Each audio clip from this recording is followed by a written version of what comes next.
All right, good evening, good evening, good evening. Let me fix my hair for this. I had my hair tied up all day and it's not finished. But I'm getting there. As I click on YouTube,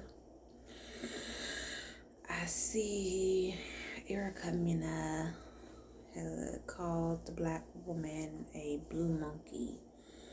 And this term is offensive because, they have called black people many names. Why? I don't know. And when I say black people, I mean African Americans. And when I say African Americans, this term has come due to the fact that Africans, I don't know, it is a thought of them being rejected Africans. Okay, I wonder if that's really what it was. If it was rejected Africans sent around the globe as slaves and their offspring, which are African Americans and Latino,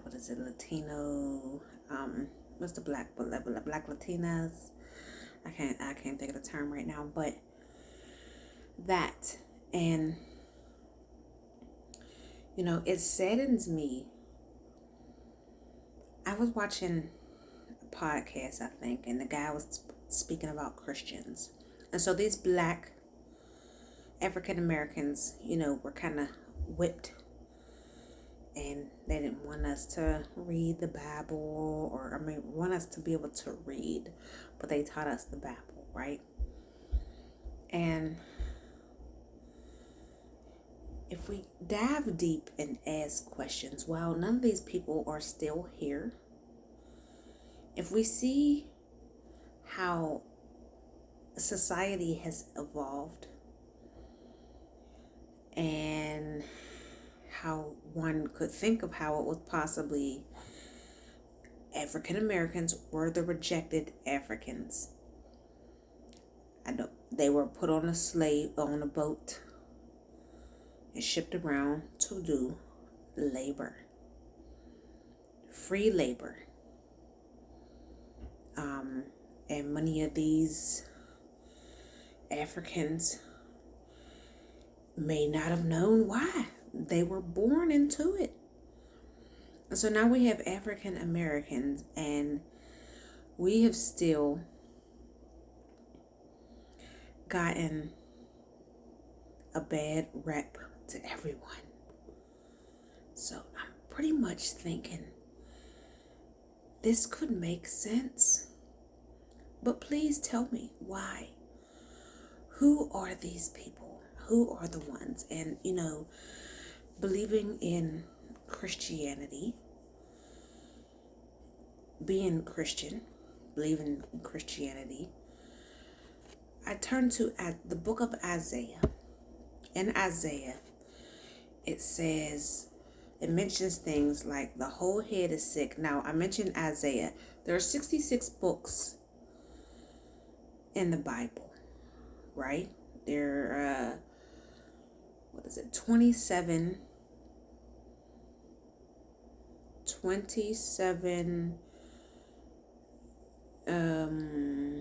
New Testament and 39 Old Testament, right? So if we look at that, and if we think of the 66 books, I kind of lost train of thought. So there's 66 right there.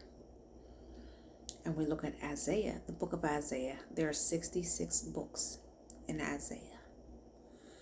Now, it begins with, I'm kind of paraphrasing it because I don't have a Bible in front of me, But it begins to talk about the whole head is sick.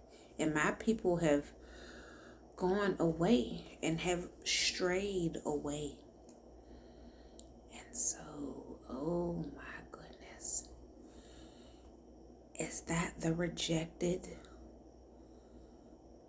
Africans? These are the ones that have strayed away.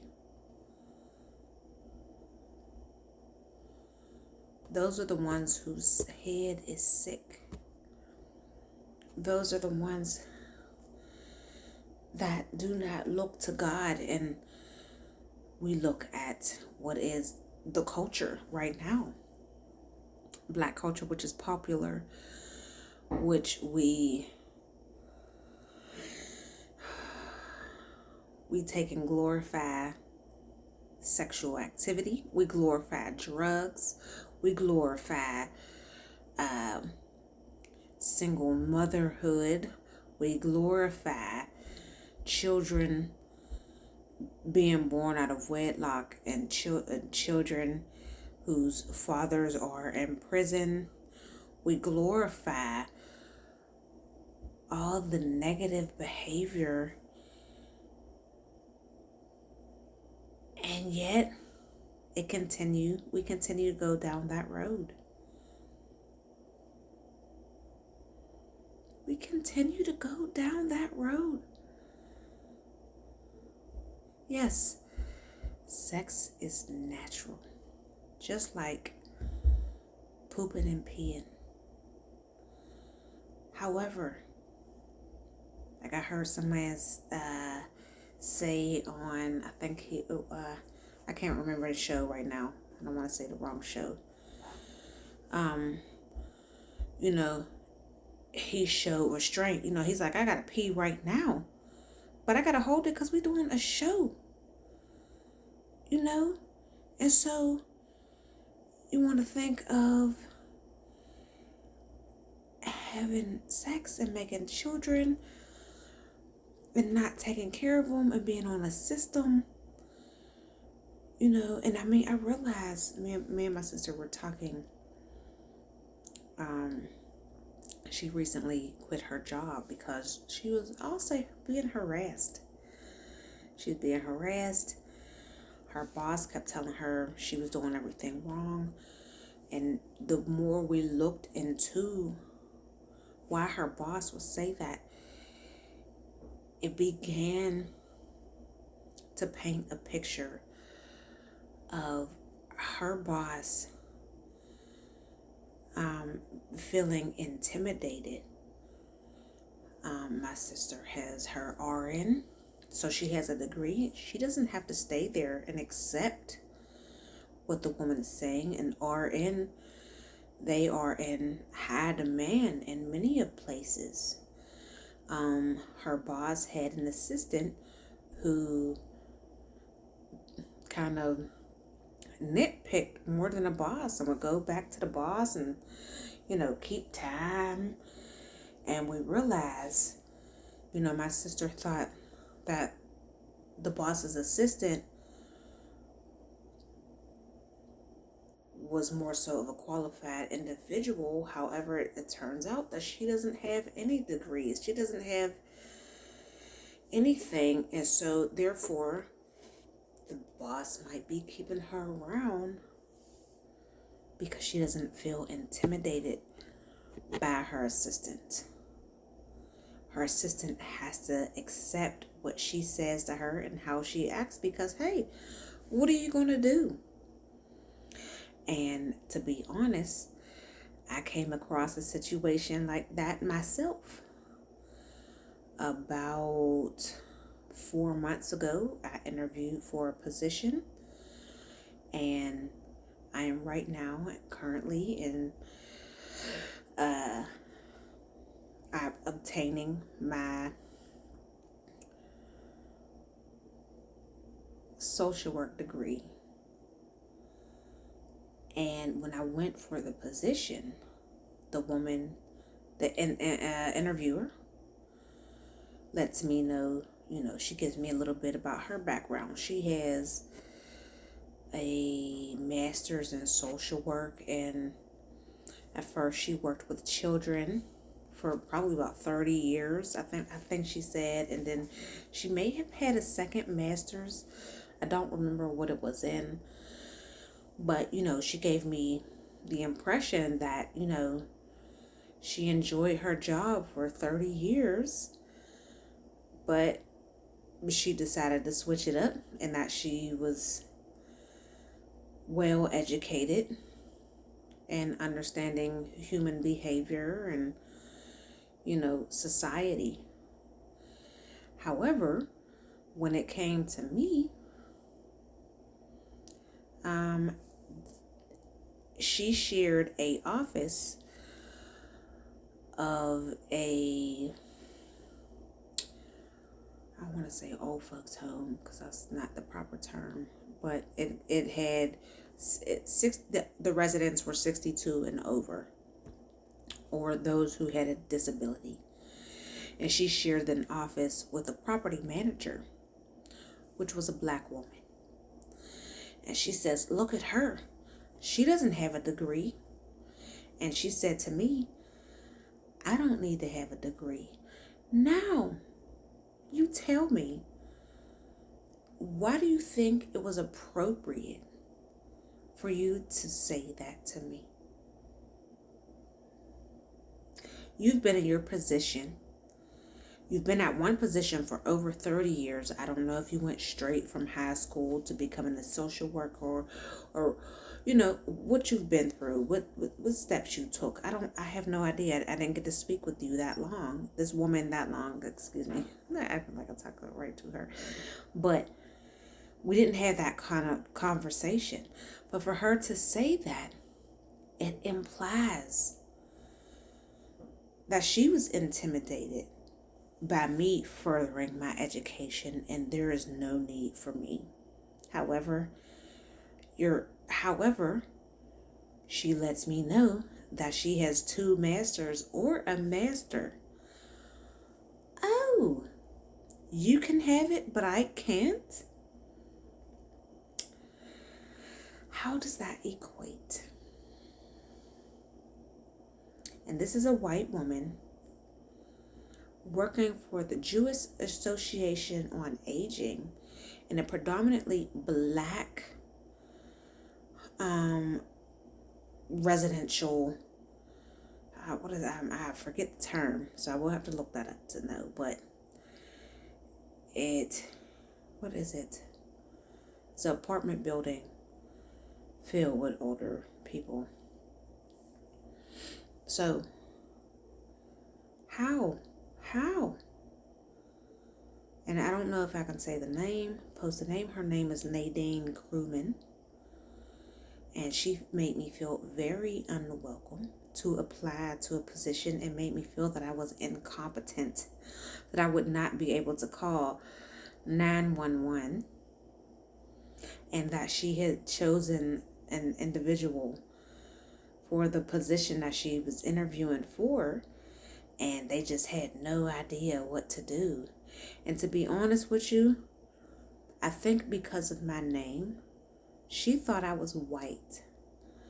But once I answered my phone and began to speak with her, she's like, oh, I'm going to have to train so much. I'm going to have to train a lot. Who says that? Who are you? What is your position? You are not coming off as a professional in this position. But that's how she was looking at me.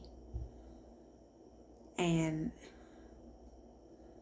it's sad to say that this behavior still happens all around the United States. I'm not the first and I'm not the last. And so when I say that the Candace Owens, when she spoke about schooling, she mentioned schooling and, someone might be accepted because on the basis of them being black. Listen, Racism is racism, even if it is from a black person themselves. Listen, honey, I get it. I get it. Yes, you may have African American people out there twerking. Some don't get it. And there is a select few that actually make it all the way and get out of the ghetto and slums and negative frame of minds, who move beyond. But it's not thanks to people like you, Candace Owens.